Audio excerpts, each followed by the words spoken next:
And for more, let's go to John Kenneth White, a professor of politics at Catholic University of America. Professor, thank you so much for coming on. We appreciate it. Polling has shown voters are concerned about the president's age, and now the special counsel report described Biden as a well-meaning elderly man with a poor memory. Your thoughts, and what type of political impact could this have on President Biden, and how concerned should he and his team be? Well, thank you for having me. First of all, I'm sure that age, there's no question that age is an issue in the campaign, and it was always going to be there. But what I really strongly object to is the kind of media narrative and the cheap shot that your reporter took, saying that Biden couldn't remember the church where he got that rosary that his son gave him. That it was very clear to me watching that the president was very emotional, as he always is when it comes to the death of his son, and to insinuate, as the special counsel did, that he could not remember where his son died, when he died, etc. I just refuse to believe that. A tragedy that large, the president remembers that very, very clearly. I think his anger was very clear.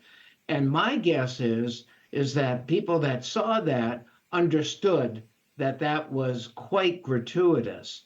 Now, he will continuously have to address this issue, but so will others. So will former President Trump. So will Speaker Mike Johnson, who misspoke on Meet the Press last Sunday. And, again, I think that the president does have a job to do to get out in front of the public, to show that he's in command of the issues. And it's not going to be quite enough, although I appreciate it, to rely on the testimony of others, particularly his vice president today and members of the cabinet.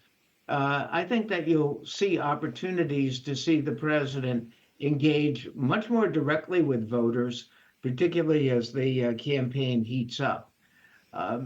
So that's my general take.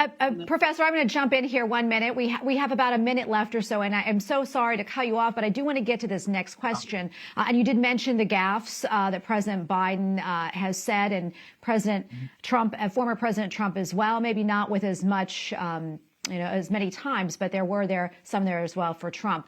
This report, though, has compared to a Comey moment. James Comey exonerated Hillary Clinton after the investigation into her private servers, but then essentially ripped her apart, which played into the narrative that helped to drive her presidential bid seemingly into the ground. Do you think this is the same thing that's happening to President Biden right now? I do. I think that that it's not obviously a criminal indictment, but it is a political one. And I think that what the president is going to have to do, and we've started to see that today, is to begin to respond to that much more forcefully than Hillary Clinton did. And I think we're going to see that over the next several months as the campaign wears on. Well, Professor White, thank you so much for coming on, and thank you for your insights. We appreciate it. Thank you.